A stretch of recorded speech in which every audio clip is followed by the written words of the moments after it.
Halo semuanya, pada kesempatan kali ini saya mewakili kelompok saya akan menjelaskan materi DHCP server. Sebelum itu, saya akan memperkenalkan anggota kelompok saya. Yang pertama, Nikadek Tia Trisna Atmadevi dengan NIM 2200400498. Selanjutnya, saya sendiri, Kadek Dita Duyanti dengan NIM 2200400039. Selanjutnya, Nikadek Yulia Yahya dengan NIM 2200400040. Dan yang terakhir, Niwayan Dita Carolina dengan NIM 2200400219. Adapun topik pembahasan yang akan dibahas yaitu pengertian DHCP, pengertian DHCP server, fungsi DHCP server, struktur DHCP server, fitur DHCP server, kelebihan DHCP server, kekurangan DHCP server, komponen DHCP server, dan perbedaan DHCP server dan DHCP client.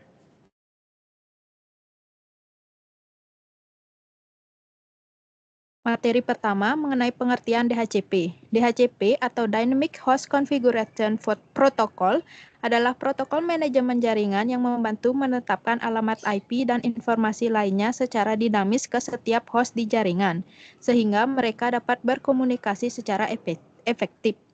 DHCP secara otomatis dan akurat memusatkan pengelolaan alamat IP, membuat hidup lebih mudah bagi administrator jaringan. Komputer yang memberikan nomor IP disebut dengan DHCP server, dan komputer yang menerima nomor IP disebut dengan DHCP client. Hal ini menghilangkan kebutuhan administrator untuk menentukan nomor IP secara manual saat mengkonfigurasi TCP/IP. Ini hanya menyediakan referensi ke server DHCP. Jika kedua klien DHCP diaktifkan, komputer membuat permintaan ke server DHCP untuk mendapatkan nomor IP. Tujuan utama DHCP adalah untuk memudahkan administrasi IP address dan mengurangi potensi kesalahan yang mungkin terjadi saat konfigurasi IP address secara manual.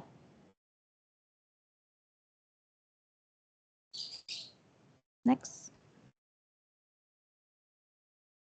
Pengertian DHCP server. DHCP server atau Dynamic Host Configuration Protocol Server adalah sebuah protokol jaringan yang bertugas memberikan konfigurasi jaringan kepada perangkat yang terhubung ke dalam jaringan. DHCP server membagikan alamat IP secara dinamis, meminimalisir konflik alamat IP, dan memperbarui alamat IP secara otomatis. Dengan menggunakan DHCP server, administrator jaringan tidak perlu melakukan konfigurasi IP address secara manual pada setiap perangkat, sehingga memudahkan pengelolaan jaringan dan meningkatkan efisiensi. DHCP server sebagai pihak yang membantu administrator dalam memberikan alamat IP. Adanya layanan DHCP server bisa mengurangi kesalahan dalam pengisian alamat IP yang dilakukan secara manual.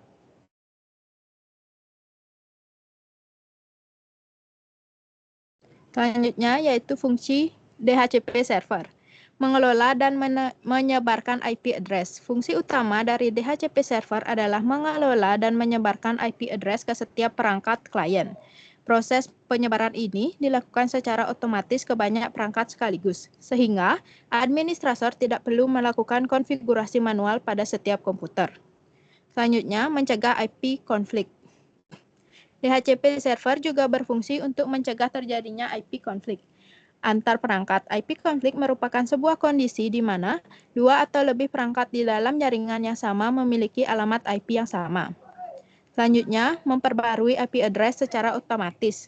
Alamat IP yang diberikan oleh DHCP server memiliki masa pemakaian yang terbatas. DHCP server memungkinkan perangkat untuk memperbarui alamat IP sebelum masa pemakaian berakhir tanpa perlu melakukan konfigurasi ulang. Konfigurasi jaringan lain. Selain mengatur alamat IP, DHCP server juga mengatur informasi konfigurasi jaringan lainnya seperti subnet mask, gateway, dan server DNS. Ini memastikan bahwa perangkat yang terhubung ke jaringan memiliki informasi yang diperlukan untuk komunikasi secara efektif. Selanjutnya, meningkatkan kinerja. Fungsi lain dari DHCP server adalah dapat mempercepat dan meningkatkan kinerja perangkat klien dalam proses pengiriman dan pengolahan data.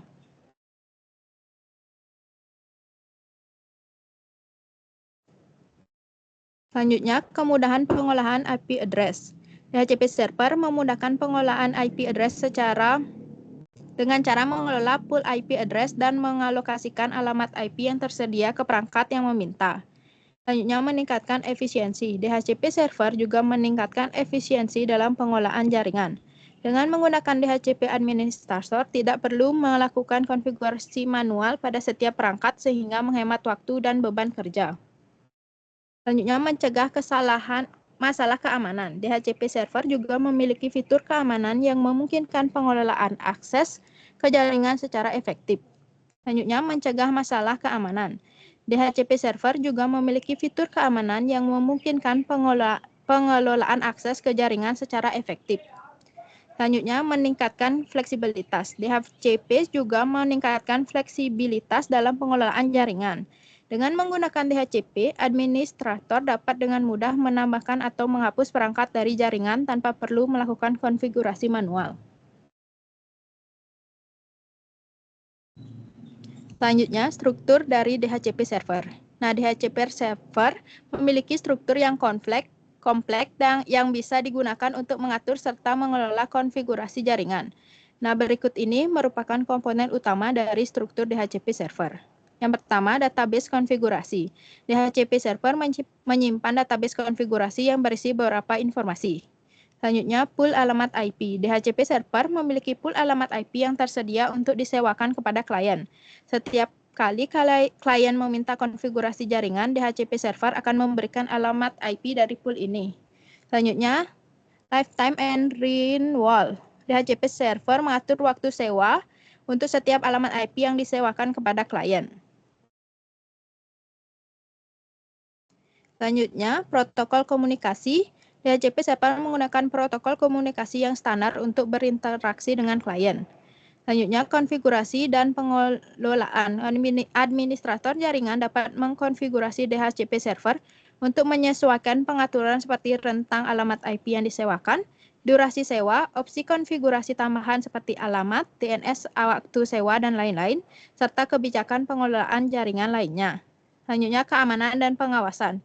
DHCP server dapat menyertakan fitur keamanan seperti filtering MAC address untuk mencegah akses yang tidak sah, serta kemampuan untuk monitoring dan menganalisis permintaan dari klien yang terhubung untuk melacak penggunaan dan kesehatan jaringan secara keseluruhan.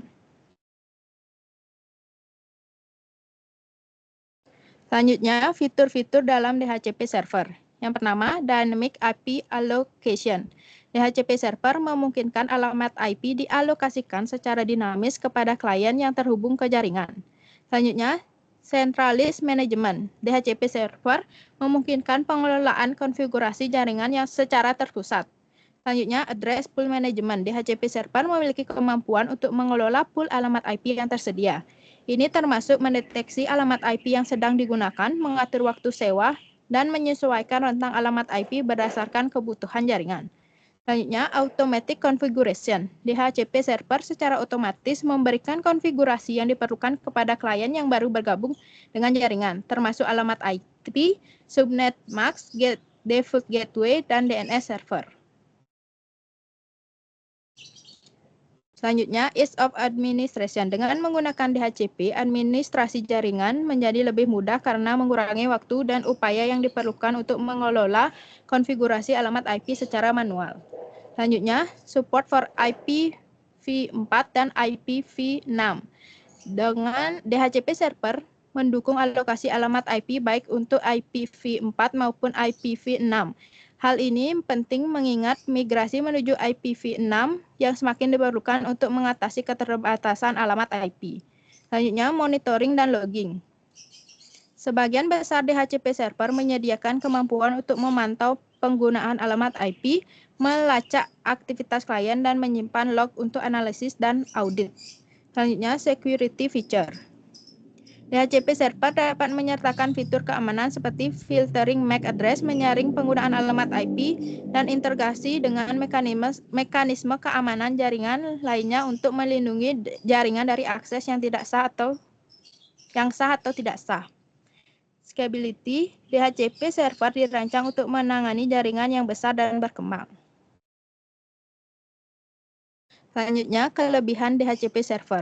Kelebihan DHCP server meliputi konfigurasi alamat IP yang andal, konfigurasi terpusat, perubahan IP address secara otomatis, dapat digunakan dalam jaringan berskala besar, monitoring dan pemantauan, dan peningkatan keamanan. Selanjutnya, kekurangan DHCP server adalah single point of failure, kesulitan dalam pemecahan masalah, ketergantungan terhadap infrastruktur, keterbatasan kontrol konfigurasi, potensi pengalokasikan alamat IP yang ganda, keterbatasan keamanan, serta pengelolaan kebutuhan adopsi IPv6.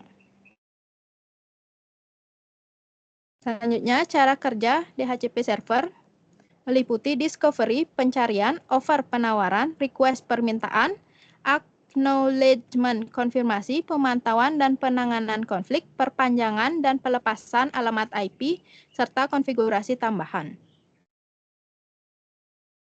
Implementasi DHCP server.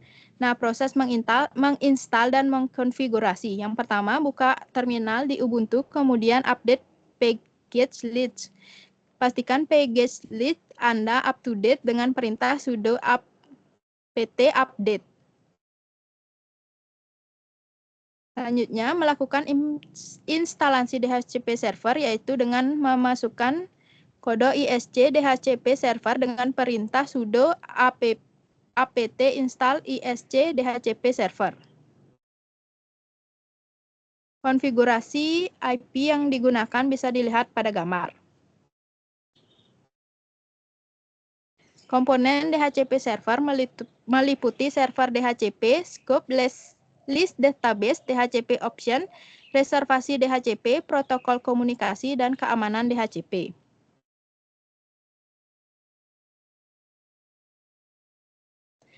Selanjutnya, perbedaan DHCP server dan DHCP client.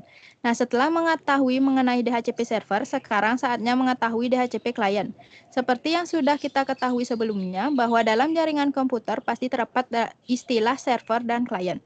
Server merupakan sebuah perangkat yang digunakan sebagai media penyimpanan data dan segala aktivitas yang ada di jaringan. Sedangkan klien merupakan sebuah perangkat yang sedang meminta dan menggunakan layanan server. Begitu pula dengan DHCP server dan DHCP client. DHCP server sebagai penyedia alamat IP, sedangkan DHCP client adalah komputer yang meminta atau request alamat IP ke DHCP server agar bisa tersambung ke dalam suatu jaringan. Fungsi utama dari DHCP client adalah mengirim permintaan DHCP ke DHCP server untuk meminta konfigurasi jaringan seperti alamat IP, subnet mask, gateway default, dan DNS server serta menerima dan mengkonfigurasi dirinya sendiri berdasarkan informasi yang diberikan oleh DHCP server. Sekian presentasi yang dapat saya sampaikan. Apabila ada kesalahan kata, mohon dimaklumi. Terima kasih.